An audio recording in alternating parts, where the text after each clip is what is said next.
Hey, I'm Ashley Sargent, and welcome to Everyday Enlightenment, your go-to show that offers practical tips from expert guests at the end of every episode, designed to help you be more conscious in the midst of your busy modern life. We've all noticed how our mental state and breathing changes when we exercise or move our body in some way that challenges us. And maybe you've also noticed that when you get anxious, scared, or angry, that your breath pattern changes and usually becomes jagged and unbalanced. Well, if physical movement changes the mind and the breath, is it also possible that controlling our breath can drastically change the conditioning of our mind and of our bodies? Today, my guest is Dr. Joe Dispenza, a doctor, a scientist, and a modern-day mystic known for sharing altering discoveries of quantum science and the deep teachings that adepts of the past dedicated their entire lifetimes to master. Dr. Joe, thanks for being here today with me. I'm very happy to be with you. Well, I loved reading in your most recent book, Becoming Supernatural, one of the chapters specifically where we talk about a breath that helps us pull the mind out of the body. Yes. Well, we have a body in our mind mapped in the brain, and we have a mind in our body. And Descartes kind of separated the two, but there's never a time where the body isn't influencing the mind, and there's never a time where the mind isn't influencing the body. In fact, they're one and the same. So the majority of people's thoughts are connected to certain feelings that influence very specific hormonal centers in the body. For example, if you think an angry thought, you are going to release certain chemicals that activate your adrenal system. You're going to begin to activate survival systems. If you feel suffering, or if you feel pain, or you feel guilty, you produce a different biochemical reaction, produces different hormonal centers to be activated.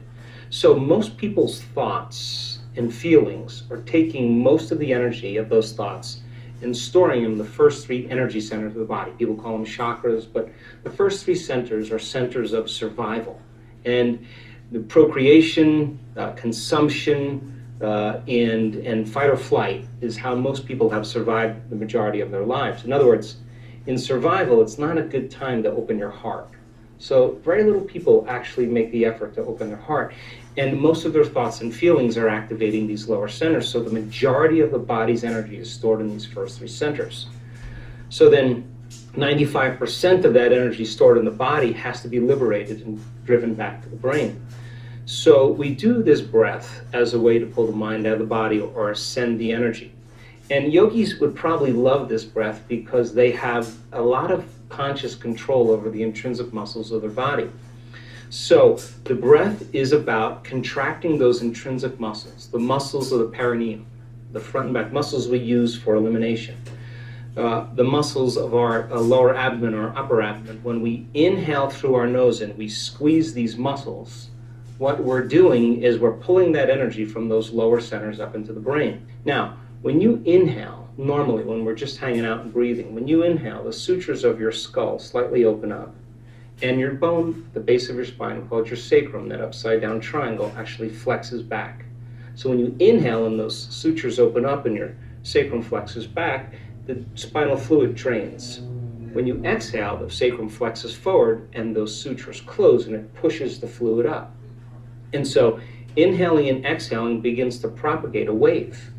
So let's go into that for a moment here, because I think a lot of people in the Western world, or definitely in the modern world, think that in order to really make change in our body, that we have to do these big drastic movements, whether it's, yoga, the big sweeping hard yoga classes, or fitness or CrossFit or P90X, or some of these like really somewhat aggressive forms of movement tend to be looked at as the major way to make physiological, not just physical, but physiological change inside the body. And just by you articulating the way that these really delicate systems of the cerebral spinal fluid and the connection between the skull and the sacrum, that's some pretty profound effects that we're talking about simply by breathing. That's naturally happening all the time.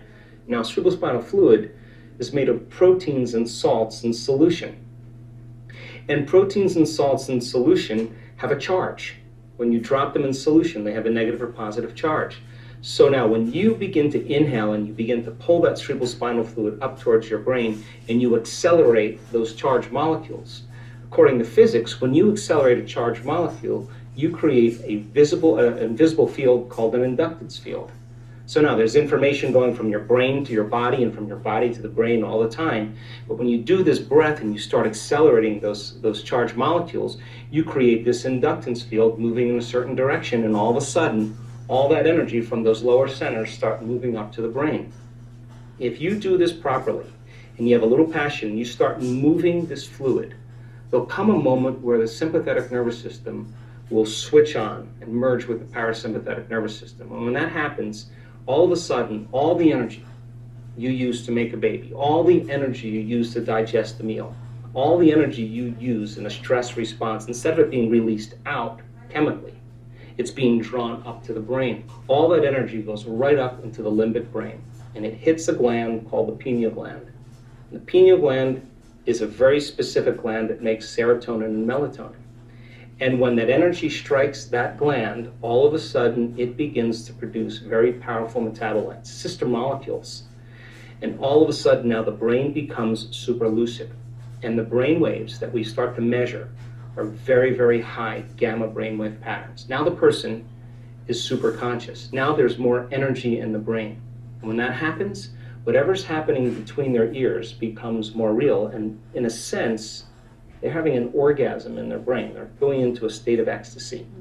So then you're transmuting anger, you're transmuting fear, you're transmuting guilt or suffering into pure energy. As well, too. Pain is